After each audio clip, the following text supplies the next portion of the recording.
What's going on, everybody? My name is Spencer Ryan. I know that things are crazy right now with the pandemic and the quarantine, and with that, a lot of us are working from home, especially myself. Pretty much all of my work gets done at home. Because of that, one of my most prized possessions right now is my home office. And I've been taking a lot of pictures of my setup and posting them on Instagram, and I've been getting a lot of feedback, great feedback, and a lot of people are wondering what some of this stuff is on my desk and where I got it. I've never done one of these before, but I figured it'd be a great time to do a desk setup tour. So without any further delay, here is my 2020 desk setup tour.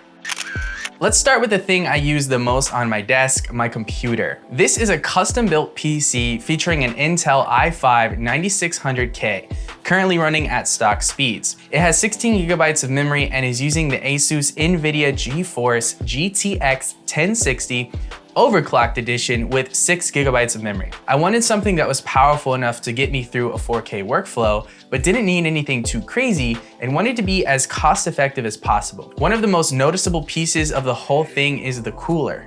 I'm rocking an Enermax Tower addressable RGB cooler. It's rated at a 230 watt TDP and has addressable RGBs. However, my motherboard doesn't support it, so it just cycles through the colors automatically. Now, you can have the best PC in the world, but a bad monitor will ruin everything. For my setup, I'm using this Dell UltraSharp 27-inch 4K IPS monitor. It comes factory calibrated at 99.9% coverage with an accuracy of delta E less than 2. The ultra-thin bezels make it feel really nice, and it even allows you to flip it for vertical viewing, which can come in handy for various scenarios. Now, I've always been a fan of mechanical keyboards, and it took me a while to pick the right one. I stumbled upon this Royal Kludge wireless Bluetooth mechanical keyboard, and it seemed to fit the bill for everything I wanted. Wireless, tactile blue switches, and it was white, which was a huge bonus.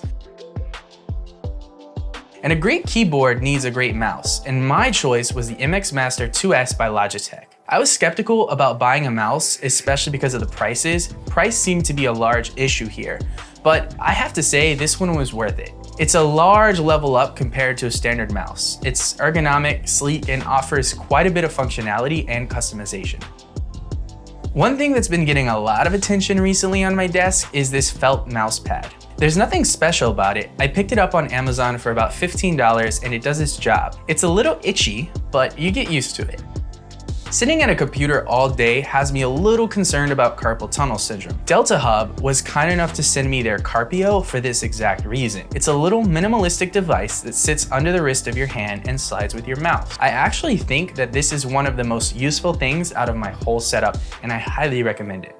It's no secret to this channel that I use my iPad Pro a lot, especially for editing photos. I have the 12.9-inch iPad Pro 3rd generation and the Apple keyboard folio case to go with it. It features an A12X Bionic chip with the Neural engine and performs really well. I've even used it with LumaFusion to edit 4K video before.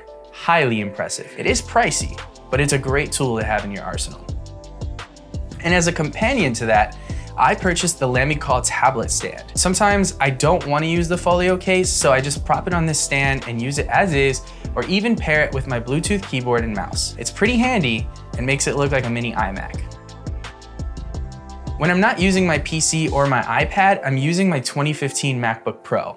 This thing is a little outdated for me. It lags a lot when I'm editing video, and the battery is shot on it, so it dies after about 30 minutes of use without plugging it in. I really only use this to fill in the gaps between my PC and my iPad. I'm looking to upgrade that so that I can edit video on the go smoothly, but for now, I'm fine with this.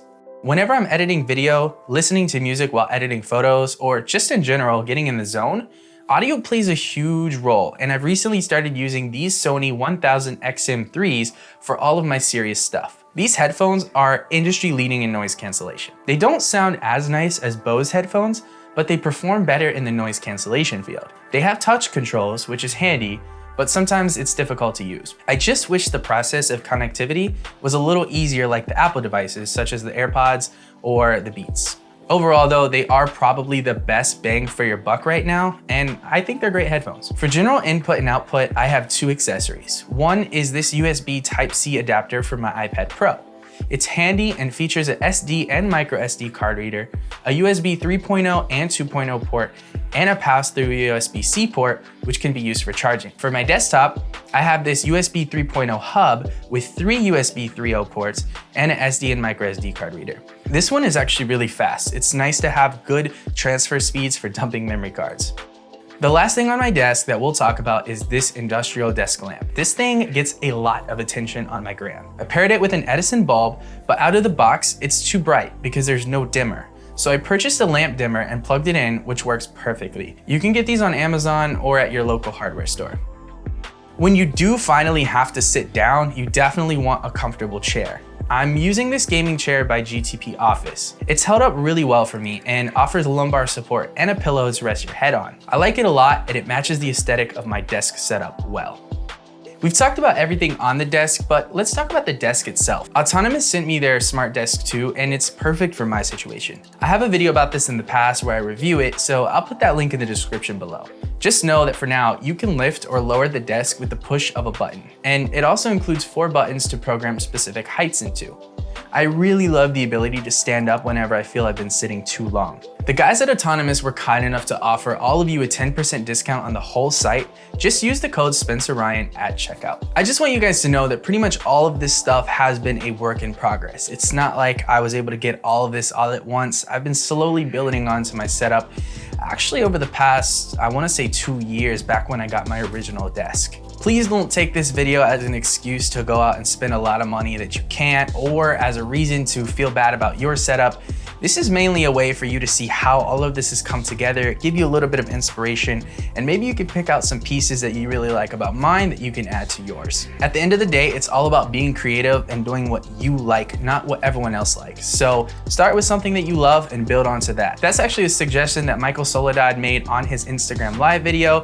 It was really great tip. So I highly recommend just honing in on what you love and building on top of that. Links to purchase any of these that I've talked about are going to be found in the description below, with the exception of the MacBook Pro. I don't really think anyone wants a 2015 MacBook Pro right now, but you can always go to Apple's website and pick one up there. Let me know what your guys' favorite part of my setup was in the comments below, or if you have any questions, comments, concerns, whatever the case may be, throw it in there. Press the like button if you liked this video, and subscribe if you haven't already to see more videos like this. And as always, I'll see you guys on the next video. Peace.